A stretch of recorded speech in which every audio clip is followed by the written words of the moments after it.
दोस्तों, स्वागत है आपका एक और नई कहानी में। गुरुजी का शैतान जाग गया। फिर उसने दिखाया। गुरुजी की ताकत के सामने शर्मिला लाचार हो गई और उसको वह सब कुछ करना पड़ा जो उसे गुरुजी कह रहे थे। वह धीरे धीरे उनकी बातों में आ गई। फिर वह गुरुजी को खुश करने लगी। दोस्तों, शर्मिला की शादी को 8 महीने हो चुके थे। उसकी जिंदगी काफ़ी शांति से और आराम से चल रही थी। उसका पति जयेश एक बिजनेसमैन था। वह काम की वजह से ज़्यादातर बाहर ही रहता था। शर्मिला ज़्यादातर अपनी सास और ननंद के साथ ही रहती थी। उसकी सास एक धार्मिक महिला थी। वह ज़्यादातर गुरुजी के आश्रम में ही रहती थी। गुरुजी के नाम में उसको ज़्यादा ही विश्वास और श्रद्धा थी। शर्मिला अपने ससुराल में आकर बहुत खुश थी। शर्मिला की सारी तकलीफ़ें दूर हो गई थी। उनकी सास उनको गुरुजी में विश्वास रखने की सलाह देती थी और कहती थी कि घर की सुख शांति सब कुछ गुरुजी की ही कृपा है। शर्मिला का पति भी उसको बहुत प्यार करता था। शर्मिला काफ़ी खूबसूरत और काफ़ी जवानी से भरी हुई औरत थी। जो कोई भी उसे देखता वह उनकी सोच में खो जाता था। उनके पति हफ्ते में एक बार घर आता था। एक दिन वह अपने पति का इंतज़ार कर रही थी। उनको आने में 11 बज चुके थे। उनका पति काफ़ी थका हुआ घर पर आया। वह खाने के लिए बैठा, लेकिन शर्मिला उनसे काफ़ी नाराज़ थी। खाना खाकर वह न्यूज़पेपर लेकर अपने कमरे में चला गया। शर्मिला किचन का काम खत्म करके अपने बेडरूम में गई। तभी वह न्यूज़पेपर पढ़ रहा था। तभी शर्मिला उनके पास बैठ गई और न्यूज़पेपर खींचकर उनको कहने लगी, आप इतना लेट मत आया करें। मैं आपके साथ बातें करने और आनंद करना चाहती हूँ और आप काफ़ी लेट घर पर आते हैं। घर से बाहर जाने के बाद आपको याद भी नहीं होता कि आपकी घर पर एक पत्नी भी है जो आपका वह इंतज़ार कर रही है। तभी हंसते हंसते जयेश ने कहा, बेबी, ये सब कुछ मैं अपने फ्यूचर के लिए कर रहा हूँ। जब हमारा परिवार आगे बढ़ेगा तभी उनके लिए भी सोचना पड़ेगा। इस तरह समझाते समझाते उसने शर्मिला को गले लगा लिया। फिर दोनों बातें करने लगी।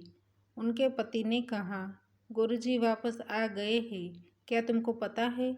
शर्मिला ने हाँ में सिर हिलाया और कहने लगी कि कल वह हमारे घर आने वाले हैं और उनकी मुझे सेवा करनी है। मम्मी ने मुझे सब कुछ समझा दिया है। आप बिल्कुल टेंशन मत लेना। आपकी बेबी आपको कंप्लेन करने का मौका नहीं देगी। शर्मिला की बातें सुनकर जयेश काफ़ी खुश हो गया।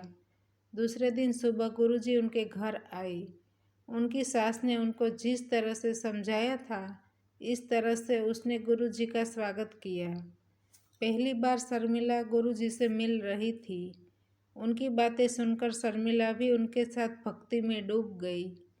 दूसरे दिन सुबह सब लोग बाहर जाने की तैयारी करने लगे। उनकी सास यात्रा करने के लिए और ननद ऑफिस के लिए जाने लगी। सबके जाने के बाद शर्मिला घर पर अकेली रह गई। रात के 8 बजे गुरुजी शर्मिला के घर आए।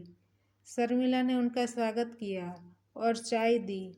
सब कुछ सामान्य लग रहा था, लेकिन गुरुजी के मन में कुछ अलग ही गेम चल रहा था। थोड़ी देर उसने इधर उधर की बातें करने के बाद उसने शर्मिला को एक बेड पर आंखें बंद कर कर बिठाया और गुरुजी उनके सामने बैठ गए। धीरे धीरे गुरुजी का मन भी डोलने लगा। गुरुजी के अंदर बैठा हुआ शैतान जाग गया।